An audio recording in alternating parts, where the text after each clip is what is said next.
Hello po, bakit hinihingal ang tao? Parman buwelva po ulit. Kapag hinihingal, kadalasan ang ibig sabihin nito ay kailangan ng katawan ng dagdag oxygen. Nakakakuha ng oxygen mula sa paligid sa paghina. Kapag mabilis at malalim ang paghina, mas maraming oxygen ang papasok sa katawan at tataas ang level ng oxygen sa dugo. Dumadaan ang oxygen sa ilong at bibig papunta sa baga. Ang baga naman ay may maraming maliliit na air sacs o parang lobo kung saan pumapasok ang oxygen sa dugo.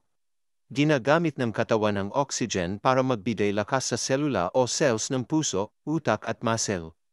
Kapag nagamit na ang oxygen, nilalabas naman ng katawan ng carbon dioxide. Kapag nag-exhale o naglabas ng hininga, dito naaalis ang carbon dioxide sa katawan. Ang normal na paghinga ng tao ay mula 12 hanggang 20 bawat minuto. Kapag sobra dito ay hinihingal na. Ang mga muscle sa dibdib at tiyan o diaphragm ang tumutulong sa paghinga. Heto ang ilang dahilan. Una, napagod o nag-ehersisyo. Kapag nag-ehersisyo, mas maraming oxygen ang kailangan ng muscle ng katawan. Dahil dito, bumibilis ang paghina.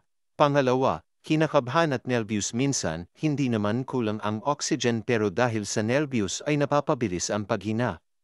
Ikatatlo, kulang ang oxygen sa paligid. Kapag mausok ang lugar o mainit ang panahon, bumibilis din ang paghina.